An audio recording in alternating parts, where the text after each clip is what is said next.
Gomez. Bienvenue dans la capitale malienne où s'ouvre ce matin le 21e forum de Bamako. 3 jours de réflexion autour de la transition politique au Mali. Une transition prévue pour durer 18 mois. Et au terme de cette période, les militaires ont promis de restaurer le pouvoir à des civils élus. En tout cas, nous sommes à mi-parcours de ce processus et le climat politique est particulièrement tendu. Ces dernières semaines, des voix se sont élevées pour dénoncer la lenteur de la transition, le non-respect des engagements et le manque d'inclusivité. Vendredi, le Premier ministre Mokhtar Ouane a présenté sa démission et celle de son gouvernement. Il a immédiatement été reconduit dans ses fonctions par le président de la transition, Ban Dao. Et depuis vendredi, le Premier ministre Mokhtar Ouane est chargé de former un nouveau gouvernement de large ouverture. Seulement voilà, nous sommes jeudi matin, 8h11 ici à Bamako. Et la nouvelle équipe gouvernementale se fait toujours attendre. Les tractations se poursuivent sur fond de crise sociale, car en plus, depuis lundi, une grève générale lancée par la principale centrale syndicale paralyse de nombreux secteurs. La transition malienne est-elle en panne ? Nous lançons le débat ce matin avec vous qui nous écoutez un peu partout. Vous appelez Paris, le standard 33 9 693 70 et vous pourrez dialoguer avec nos invités que je vous présente. Choguel Maïga, bonjour. Bonjour. Merci d'être avec nous, président du comité stratégique du M5 mouvement qui a manifesté il y a un an, pendant plusieurs mois, pour réclamer le départ du président Ibrahim Boubacar Keïta. Vous avez contribué donc à la chute de l'ancien président IBK et vous êtes de ceux qui critiquent la gestion de la transition. Également avec nous, Moustapha Guitaï, bonjour. Bonjour. Secrétaire aux revendications de l'UNTM, l'Union nationale des travailleurs du Mali, le plus important syndicat du pays. La centrale syndicale a lancé un mouvement de grève, je le disais, un mouvement de grève de 5 jours. Reconductible, vous nous direz évidemment dans un instant si vous comptez poursuivre le mouvement la semaine prochaine. Choguel Maïga, je le disais à l'instant, en préambule, vous êtes de ceux qui critiquent la gestion de la transition. Il y a à peine 2 semaines, vous avez été reçu par le président de la République, Ban Dao, et vous lui avez dit tout le mal que vous pensiez du déroulement de cette transition. Nous avons dit au président de la transition que du point de vue du comité stratégique du Rassemblement des forces patriotiques, M5-RFP, la transition a pris une mauvaise trajectoire. Il s'agit donc de rectifier la trajectoire de la transition. Il faut donc une rectification de la transition pour aboutir à une refondation du total du Mali. Parce que c'est ça l'objectif autour duquel les Maliens se sont mobilisés en 2020. Vous avez, il y a 2 semaines, demandé au président de la République la démission du gouvernement. Vous avez été entendu. Parmi les points clés sans lesquels, pour nous, il ne peut pas y avoir de refondation ni de changement, il y a la démission du gouvernement, la démission du Conseil national de transition et d'autres. Il y a ces 10 points, je ne peux pas les citer, l'émission est très courte. Oui, mais on aura l'occasion d'y revenir, évidemment, tout au long de cette émission. Et parmi, effectivement, ces 10 points, il y avait la démission du gouvernement. Donc oui. C'est une petite victoire pour vous ? Vous savez, si c'était pour cela, nous avions indiqué dans un communiqué que nous n'avons été ni informés, ni consultés. Nous l'avons appris comme tout le monde dans les médias que le Premier ministre a rendu sa démission et il a été immédiatement reconduit. On se demande d'ailleurs si l'on démet un gouvernement, pourquoi on reconduit le chef du gouvernement immédiatement. Oui, vous auriez même souhaité changer clairement de Premier ministre. Non, vous savez, une équipe gouvernementale, c'est comme une équipe qui joue. Si vous renvoyez toute l'équipe, comment vous pouvez reconduire le capitaine sans explication ? C'est parce que la transition est bloquée. Moustapha Guitaï, la transition est bloquée. La transition est bloquée aujourd'hui au moment où je vous parle. Parce que la transition a commencé sur une très mauvaise piste. Et elle s'est focalisée à faire une gestion clanique des clans, des colonels. Et voilà le résultat auquel nous sommes aujourd'hui.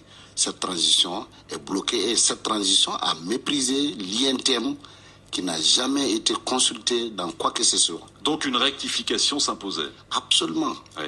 On va voir ce qu'en pensent les auditeurs qui vont évaluer la transition malienne. 33 9 693 70. On commence avec Aliou. Bonjour. Bonjour. Bienvenue Aliou, et merci, Bonjour. vous êtes à Bamako. Vous attendez avec impatience ce nouveau gouvernement? Absolument. Parce qu'au fait, déjà, permettez-moi de vous dire que cette transition, elle a échoué, comme Shogel l'a dit tout à l'heure, parce qu'elle a échoué par le fait qu'elle a déjà raté sa cible. Elle devait faire une élection bien saine, avec des technocrates bien connus. Mais aujourd'hui, ils ont militarisé tout le pouvoir. Comment vous pouvez admettre que le Mali est en guerre, les militaires sont en train de mourir sur le front, les généraux d'ailleurs, mais les généraux du Mali vont au foie. Moi, je pense que la transition, la priorité déjà, c'était déjà d'avoir les technocrates. Mais ils ont militarisé tout. Et contre quoi? C'est pour avoir une élection bâclée dans l'avenir. Je pense que le Mali ne mérite pas ça. Alors justement, Aliou, vous dites qu'il y a trop de militaires dans ce gouvernement, que les militaires finalement se sont accaparés cette transition. Quel profil doit avoir le nouveau gouvernement?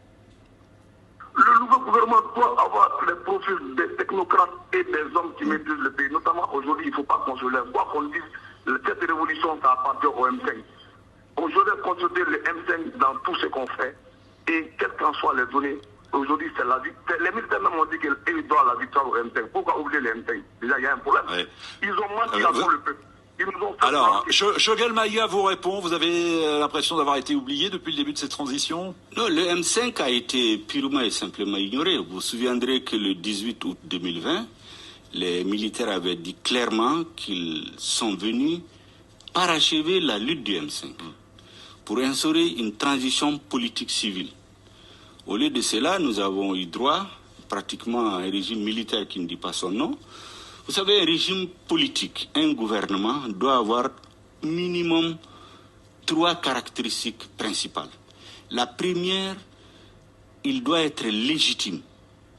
Il doit avoir de la capacité de faire face aux problèmes du pays. Il doit avoir un cap.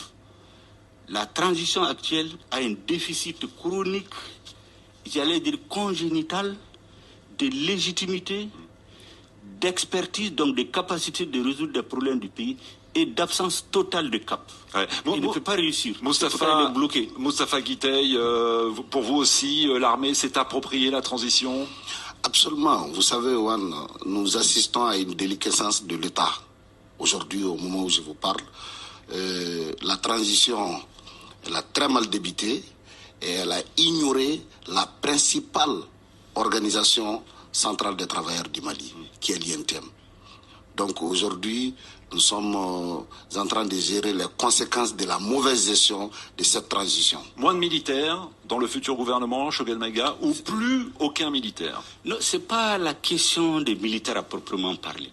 La question, c'est la légitimité des institutions. Vous savez, le M5-RFP était la principale force du changement. Comment vous pouvez imaginer qu'on construise une transition sans le M5? Il n'est jamais arrivé dans l'histoire de l'humanité qu'un pouvoir s'installe, qu'il soit élu ou à la suite d'une révolution, et que c'est le nouveau pouvoir se construise sans la principale force du changement. C'est ce qui se passe au Mali. On va parler du M5 et du futur gouvernement. On allait prendre des gens qui n'ont rien à voir avec le mouvement ou qui étaient contre pour conduire la transition. Comment vous pouvez imaginer ça? Alors, Aboubakry est à Sikasso, au Mali.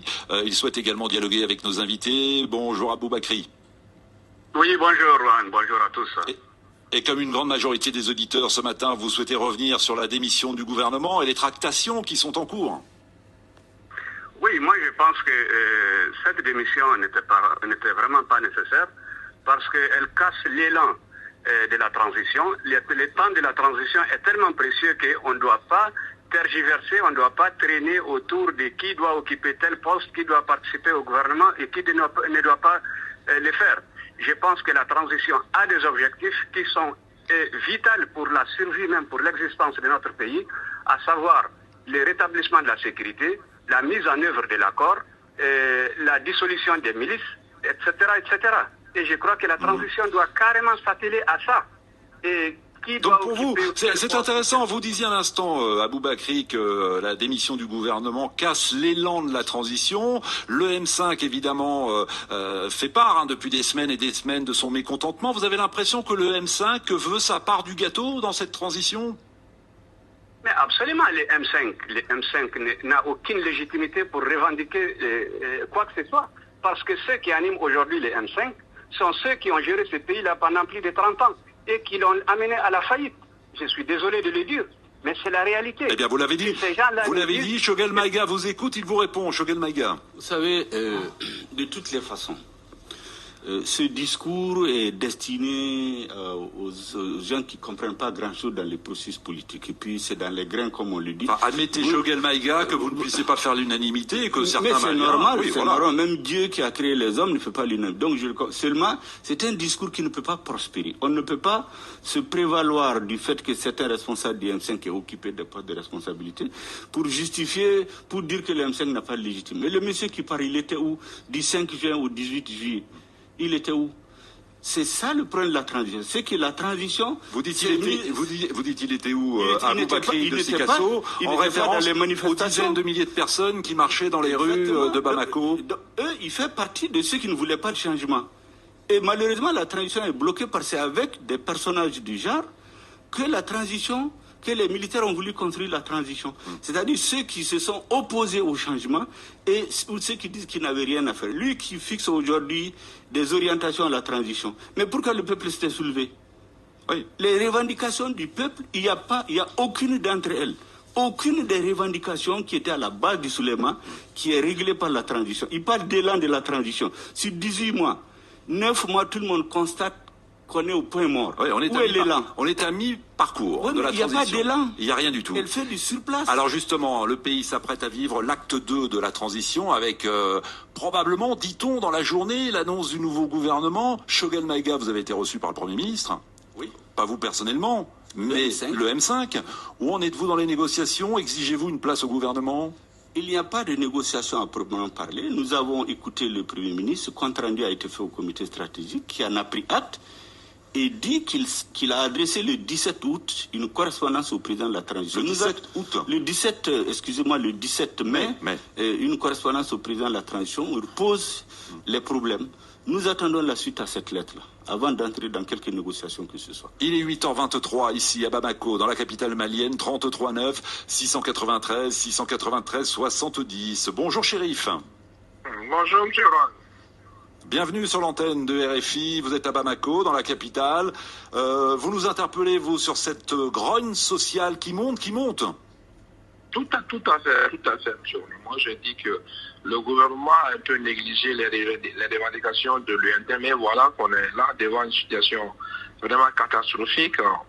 Une semaine de grève, ça fait des pertes de milliards pour l'économie malienne. Donc, moi, je pense que le nouveau gouvernement doit s'atteler rapidement à négocier avec l'UNTM. Et puis, quand on regarde vraiment la partialité même de la différence entre les différents corps du Mali, ici on voit que certains fonctionnaires maliens gagnent plus de 10 000 euros et d'autres n'ont pas 100 euros. Donc vraiment, c'est décevant et c'est décourageant. Donc, oui, je rappelle aux auditeurs que cette grève a été lancée après l'échec de négociations avec le gouvernement sur les salaires, les primes, les indemnités. Excusez-moi, Moustapha Guitey de l'Union nationale des travailleurs maliens, pourquoi continuer une grève alors qu'à l'heure actuelle, en ce jour, en ce jeudi, vous n'avez aucun interlocuteur puisqu'il n'y a pas de gouvernement. Et cette grève coûte des milliards, comme le disait à juste titre Chérif. La responsabilité, c'est au niveau du Premier ministre actuel, puisque c'était lui le facteur bloquant. Et il est toujours le facteur bloquant. On était en pleine négociation vendredi, lorsque on apprend sur les réseaux sociaux que le gouvernement a démissionné. Ça semble bien que, en matière de négociation, s'il n'y a pas de gouvernement, il n'y a pas d'interlocuteur crédible. Et le 20 avril, on lui a dit, dans son bureau à la primature, où on a été reçu, c'est sa demande.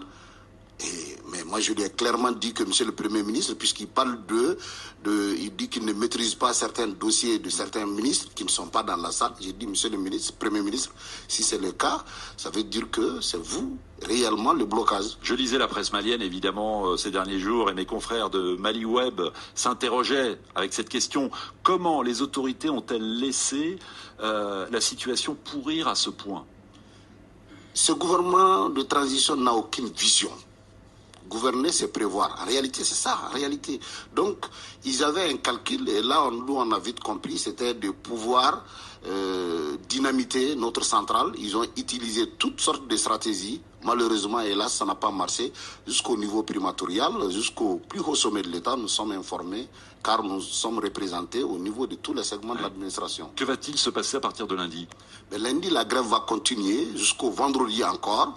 Si rien n'est fait, la grève va prendre un caractère illimité à partir du 28. C'est un moyen donc de maintenir la pression sur le futur gouvernement, le nouveau gouvernement qui sera peut-être nommé dans la journée. Il n'y aura pas de différence entre le futur gouvernement et l'ancien gouvernement. C'est la même chose parce que c'est le chef d'orchestre lui-même qui n'est pas bon. Vous auriez souhaité un changement de Premier ministre? Absolument. Pas un changement seulement du Premier ministre, un changement de tous les systèmes. Il nous reste 4 minutes avant de rendre l'antenne à Paris pour la dernière édition d'Afrique Matin. Il y a beaucoup de sujets que les auditeurs souhaitent aborder. Albert, bonjour. Allô Albert, vous êtes à l'antenne. Attends Albert. Alors si on n'a pas... Albert, êtes-vous là? Sinon on prend Mama. Alors on va prendre Mama. Visiblement il y a peut-être un petit souci avec Albert. Bonjour Mama. Oui, bonjour, Juan.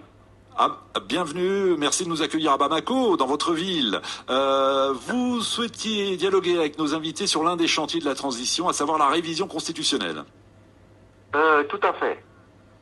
Je pense que cette révision constitutionnelle, en fait, doit être inévitablement reportée et conférée à une légitimité, pour avoir plus de légitimité, ça doit être géré par une autorité légalement installée. Donc la transition n'est pas appropriée pour faire cette révision au regard de l'article 118 qui stipule clairement qu'il faut l'intégrité du territoire. Et en plus, ça doit être approuvé par des députés. Or, aujourd'hui, il n'y a pas d'Assemblée nationale. Donc, il y a un CNT, un Conseil national de transition. D'ailleurs, l'un de ses représentants va nous rejoindre pour la deuxième partie de l'émission. Choguel Maïga, tout le monde dit il faut réviser la Constitution, mais il faut la réviser maintenant, pendant la transition, ou attendre des autorités démocratiquement élues, à savoir à partir de mars prochain. Vous savez, cette question devait être posée et tranchée dès le début de la transition. On n'attend pas la moitié du temps de la transition pour continuer à parler. Ça veut dire clairement que ceux qui ont en charge la conduite de la transition ne savent même pas pourquoi ils sont venus. C'est dès le début qu'il fallait poser cette question. Aujourd'hui, à 9 mois de la fin de la transition, il y a tous les débats au Mali. Moi, je n'exclus aucun, mais au départ, le M5 voulait une révision constitutionnelle pour refonder le Mali. Mais aujourd'hui, à 9 mois, je ne sais pas... Enfin, 9 mois, excusez-moi, vous accordez beaucoup de temps aux autorités de la transition, parce qu'il y a un référendum constitutionnel qui est prévu dans 5 mois. Ça conforte ma position. On peut rédiger une nouvelle constitution, on peut l'approuver, on peut organiser un référendum en 5 mois. Ce n'est pas possible. Vous savez, aujourd'hui, beaucoup se lèvent.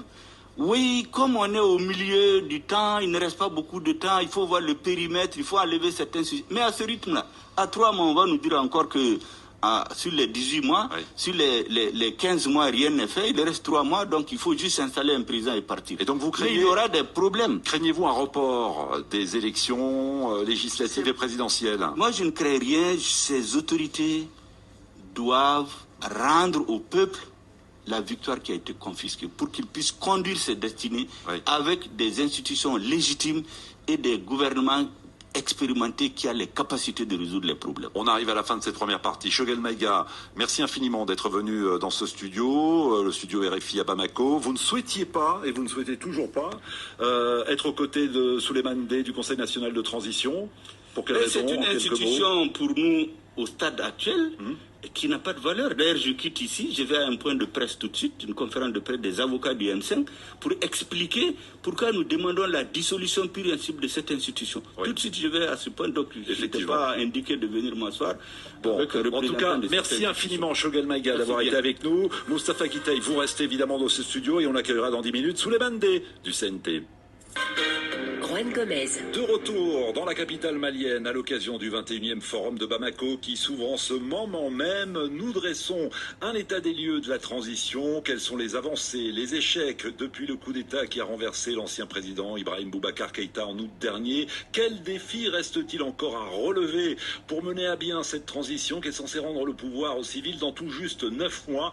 On en parle ce matin et on en parle d'autant plus que depuis vendredi, le Premier ministre Mokhtar Ouane tente de former un nouveau cabinet de large ouverture sur fond de grogne sociale. Et oui, une grève générale paralyse de nombreux secteurs depuis le début de la semaine. Visiblement, le changement souhaité par les Maliens se fait toujours attendre. La transition est-elle en panne? Vos réactions et mes invités à mes côtés, toujours Moustapha Guitey de l'Union nationale des travailleurs du Mali, à l'origine, je le rappelle, de cette grève qui a commencé lundi et qui paralyse quasiment toutes les administrations du pays. Nous a rejoint Souleymane Dey. Bonjour. Bonjour. Merci infiniment de votre présence. Vous êtes le président de la commission des lois du CNT, le Conseil national de transition, l'organe législatif, puisque, rappelons-le, l'Assemblée nationale a été dissoute au moment du coup d'État. Vous êtes par ailleurs enseignant-chercheur, docteur en droit public à l'Université des sciences juridiques et politiques de Bamako. Que vous inspire, Souleymane Dey, le climat politique et social de votre pays? C'est à la limite très triste, parce que je le dis très bien que la transition, ce n'est pas un régime de gouvernance. La transition, c'est un régime de construction. Et qui parle de régime de construction, on appelle bien sûr à l'apaisement du climat social, mais aussi et surtout à la mobilisation de tous les citoyens pour, bien sûr, se mettre au chevet de l'État et de sortir de la crise. Enfin, excusez-moi, Souleymane Dey, la mobilisation de tous les citoyens pour se mettre au service de l'État. Est-ce que ce n'est pas à l'État de se mettre au service des citoyens? Bien sûr, tout le monde se met aussi. Qu'est-ce qui anime les organes de la transition? Ce sont les citoyens. Et comment est-ce qu'ils sont arrivés? C'est bien sûr à l'issue d'une concertation nationale qui a accouché d'une charte et qui aujourd'hui régit, bien sûr, les 3 institutions premières de la République qui sont restées vacantes à la nuit du 18 août. Oui. Donc je dis bien sûr que ce sont des hommes qui ne sont pas tombés du ciel, qui sont arrivés par, bien entendu, un canal juridique et des faits de la mobilisation des forces vives de la nation. Pas de gouvernement depuis bientôt une semaine. Grève générale depuis lundi. Est-ce que ce n'est pas un aveu d'échec? Je ne peux pas dire si c'est un aveu d'échec ou pas. Parce que comme je suis sur votre plateau en tant que président du Conseil national de transition, je ne vais pas répondre à la place du gouvernement. Mais je voudrais simplement attirer un fait. Vous l'avez dit, je suis enseignant-chercheur. Et c'est sur ces points d'enseignant-chercheur qui m'intéressent. Et quand moi je regarde le climat politique malien, autrement dit le climat social, c'est qu'il y a des faits d'armes qu'il faudra au moins dire au peuple malien. Je ne suis contre personne. Pas contre une centrale syndicale. Mais une vérité, elle doit être dite.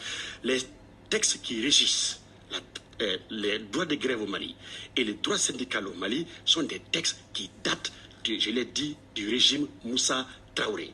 Et si les centrales veulent qu'on puisse avancer, une des choses que les centrales auraient dû faire, c'était bien entendu de toiletter ces textes. Je vais vous donner juste un exemple. Rapidement et on passe au standard. Je vous dis par exemple que la Constitution nationale, quand la Constitution du Mali, dans son article 70, prévoit que les statuts des agents de l'État doivent être au nombre de 4. Statut général des fonctionnaires, statut des forces armées de sécurité, statut des professions juridiques et judiciaires, statut des officiers ministériels.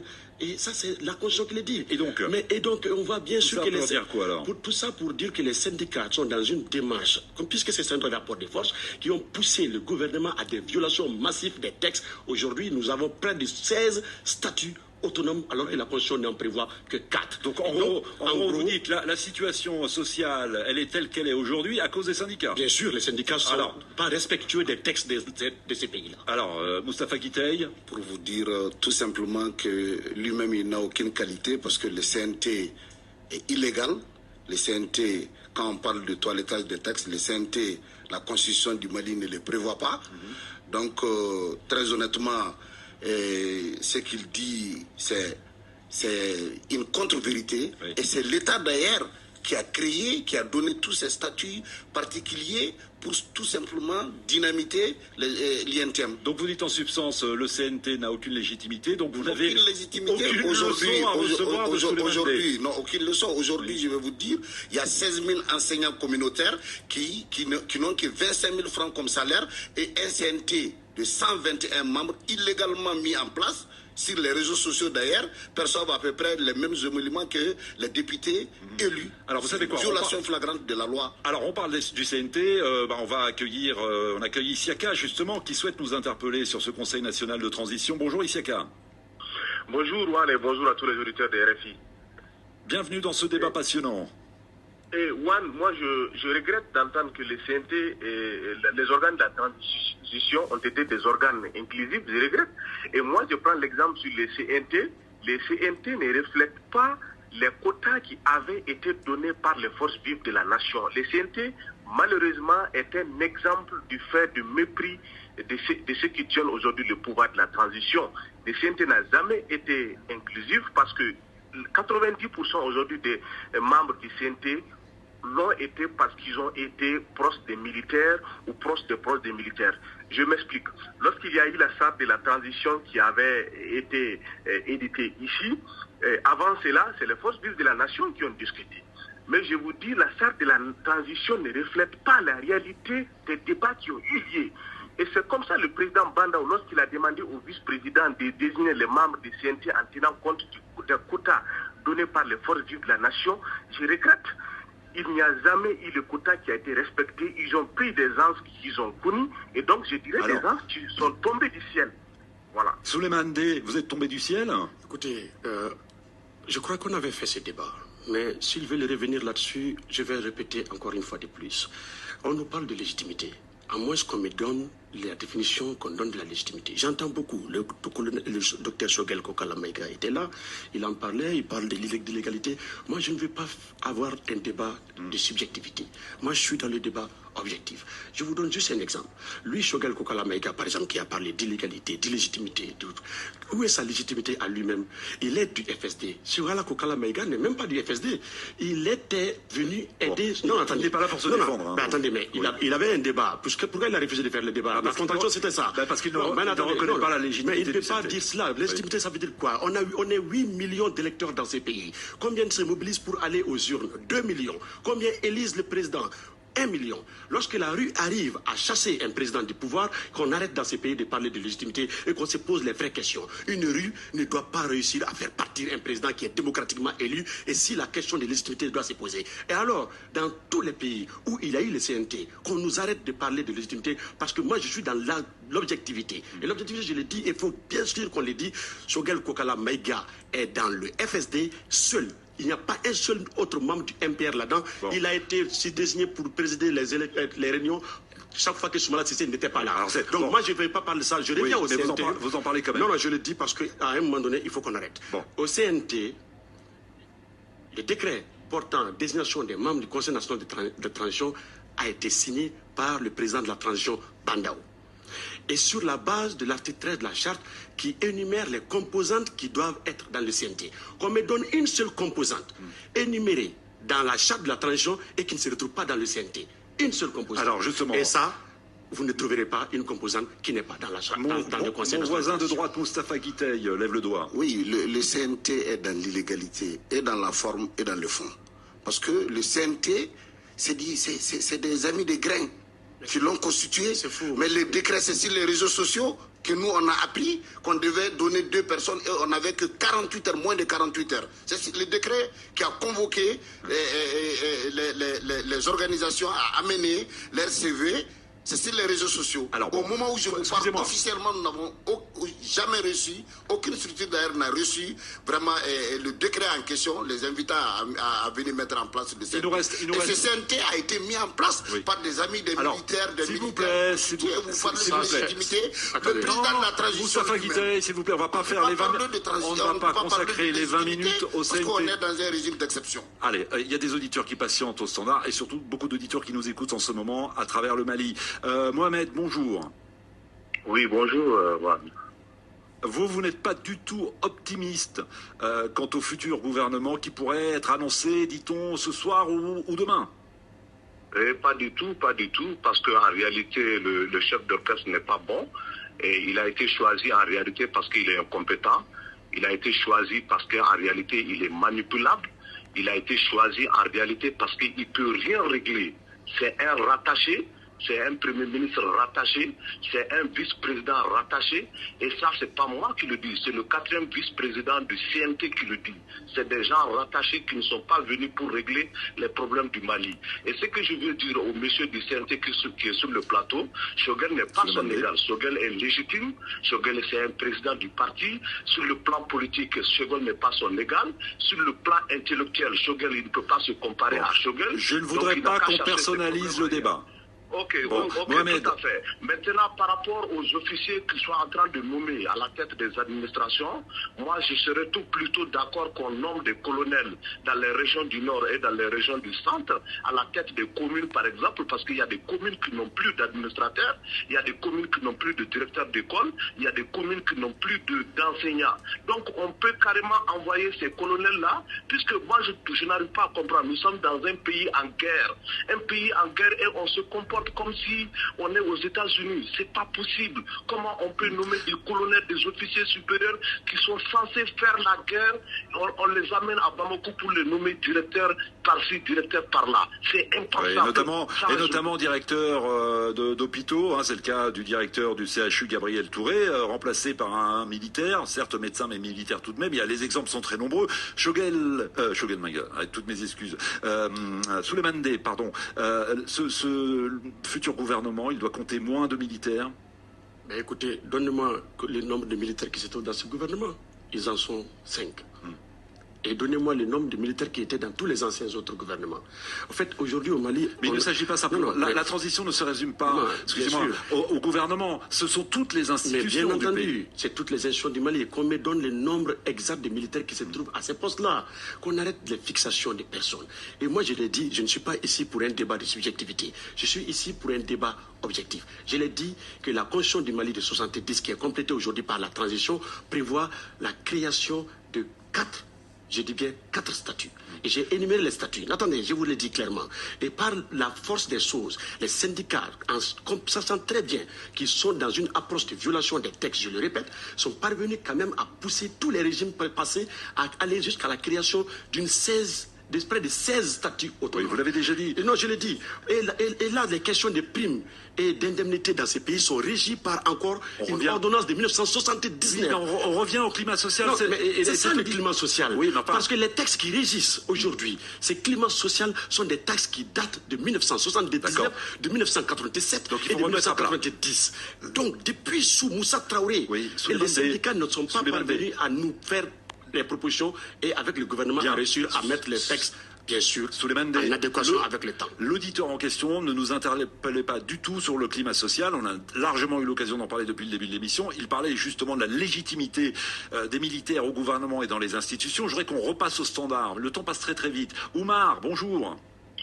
Bonjour. De quoi souhaitez-vous parler avec nos invités? Surtout, je veux parler de nos invités par rapport à la lutte contre la corruption, qui est le cheval de Troie, un des chevaux de Troie qui a poussé la junte à arriver au pouvoir, parce que c'était un de leurs arguments. Nous allons lutter contre la corruption, nous allons faire... Mais il se trouve aujourd'hui que l'armée malienne est la plus corrompue au monde. Les colonels, comme l'a dit mon prédécesseur tout de suite dans les débats, sont nommés partout. Pourquoi? Pour gérer le quotidien. Comment un colonel peut gérer le quotidien d'un hôpital alors que pour un pays en insécurité et en guerre? On nomme les colonels dans les sous-préfets, les préfectures et les sous-préfectures du Nord pour qu'ils aillent gérer la sécurité. Mais on les nomme dans les structures à Bamako pour les permettre de se faire les poches, pour contrer une éventuelle révolte ou une éventuelle mutinerie. Mais non, je suis désolé. Souleymane Dey, la place des militaires n'est-elle pas sur le terrain face aux djihadistes? Les militaires n'ont jamais quitté le terrain. Et je vous le dis clairement. Et aujourd'hui, chaque Malien peut utiliser un indicateur. Depuis combien de temps on n'a pas entendu l'attaque d'un camp militaire malien? Depuis combien de temps on n'a pas entendu que les militaires maliens sont tombés dans des embuscades? Quand on sait tous les jours qu'au Burkina Faso, au Niger, il y a des tueries atroces que nous vivions à un moment donné. À un moment donné, soyons aussi logiques. Et aujourd'hui, le climat sécuritaire, il y a ça et là, bien sûr, des attaques, plus... bien sûr, le centre du pays, le centre du pays, vous ne diriez pas que la situation sécuritaire dégradée depuis non, je n'ai pas dit que la situation, elle est aujourd'hui, il n'y a plus d'attaques. J'ai dit chaque Malien peut le juger et l'opinion internationale peut aussi en attester. Il y a moins d'attaques de camps, il y a moins de morts de militaires, il y a moins d'embuscades. Et ça ne tombe pas du ciel, c'est parce que sur le terrain, il y a quelque chose qui se fait. Mais c'est pour ça, et je peux en témoigner que même les militaires qui sont au CNT vont sur le terrain et sur les fronts. Moustapha Guitaï, sur la sécurité. S'il vous plaît, laissez parler Moustapha Guitaï. Je suis au regret de dire que nous, au niveau de l'INTM, nous avons été élus. Nous avons une légitimité. Parce que nous sommes des élus. Nous n'avons pas été nommés comme les membres du CNT. Que cela soit clair. Vous avez parlé de textes. Les textes sont caducs. C'est réel. Raison pour laquelle on doit aller à une refondation. Maintenant, mais c'est à l'État de faire la refondation des textes. Et attendez, avec qui? On ne refait pas le débat sur le climat social, s'il vous plaît, messieurs. Je sais qu'il vous a piqué. Par rapport à l'insécurité. Oui. Mais ça veut dire qu'il n'est pas au Mali, il ne sait pas ce qui se passe. Aujourd'hui, pas plus d'une semaine. Pas plus d'une semaine. Ils ont tiré un forestier dans le Baoulé. Il y a eu des attaques à longueur de journée. Je ne vous ai pas dit qu'il n'y a pas d'attaques. Je vous ai dit qu'il y a moins d'attaques. Il y a moins de tueries. Il y a beaucoup de tueries. Il y a eu tellement de tueries dans ce mois qu'il ne serait pas possible. Donc c'est impossible. Nous ne sommes pas dans le même Mali. Il nous reste 4 minutes. Ça veut dire que vous êtes au niveau du CNT sous la climatisation. S'il vous plaît. Vous ne savez absolument rien de ce qui se passe dans le pays. Et c'est ça le drame. Vous passez votre temps à manipuler dans le mensonge. Il nous reste 3 minutes, messieurs. On va vous couper le micro. Et je voudrais qu'on termine en abordant un sujet qui me semble essentiel, c'est évidemment l'organisation des élections, puisque le retour des civils au pouvoir, c'est ce qu'attendent tous les Maliens à l'unanimité. Voilà un sujet qui ne fait pas polémique. Qui avons-nous pour parler des élections? Amadou, bonjour. Oui, bonjour Juan. Soyez le bienvenu, Amadou. Oui. On connaît la date des élections, en tout cas du premier tour des élections législatives et présidentielles. Ce sera vers le 20 au 21 février. J'ai plus la date exacte. Ce sera donc dans quelques mois. Comment voyez-vous les choses alors? Alors moi, j'attends, tout le peuple malien attend des élections crédibles et transparentes. N'oublions pas que la crise que nous vivons est venue d'une crise électorale. Donc nous devons tout faire pour réussir ces élections et organiser des élections propres qui ne seront pas contestées. Vraiment, le pays est déjà en crise. Nous ne souhaiterons pas qu'il y ait une crise post-électorale. Donc, à ce sujet, nous demandons au futur gouvernement d'identifier l'organe qui va organiser les élections. Oui. La cellule qu'ils ont mis en catimini là, à l'administration territoriale ne fait pas l'affaire du peuple. Ça, nous mettons en garde la junte qui essaie de tout faire pour essayer de manipuler les élections en mettant en place une cellule, en dissolvant la CENI et en mettant en place une cellule des processus d'élection. C'est pas juste. Voilà, une nouvelle cellule pour organiser les élections. Il nous reste 2 minutes, donc 1 minute chacun. J'ai retrouvé les dates précises de la présidentielle. Premier tour, 27 février. Il y aura avant des élections régionales et locales en décembre. Avant, en octobre, un référendum. C'est un calendrier électoral extrêmement serré, Souleymane Dey. Je pense que oui, parce que la transition, la durée de la transition, elle a été fixée par la charte. On a dit 18 mois. Alors, le calendrier qui est sorti, ce n'est pas un calendrier figé. C'est le ministre qui a fait sortir son calendrier proposé à l'issue d'un certain nombre de concertations. Il y a eu des ateliers à ce niveau-là. Oui, mais tu as un calendrier qui n'est pas figé. Ça veut dire qu'on peut organiser un second tour en avril, en mai, quand on donne un calendrier, c'est à l'intention, bien sûr, des hommes politiques. Et ce n'est pas un calendrier qui est tombé du ciel. D'ailleurs, moi, je mets quiconque au défi. Ce calendrier, on le savait d'avance parce que, bien sûr, il y a eu les ateliers pour cette question précise. Et bien entendu, les partis politiques, les organisations de la société civile étaient d'accord qu'il fallait faire les élections à ces dates, sauf que ce qui change, les calendriers, les chronogrammes exacts n'étaient pas sortis. Alors, non, je suis désolé, il reste 30 secondes. Moustapha Guitaï, je suis désolé. Nous avons demandé au niveau de l'INTEM, depuis le temps de l'ancien régime, la révision de la Constitution pour aller à une 4e République, faire le toilettage des textes. Au rythme où nous sommes aujourd'hui, si nous organisons les élections, c'est la catastrophe, parce qu'elles seront contestées, parce que la Cour constitutionnelle demeure toujours. À quoi ça va servir? Oui.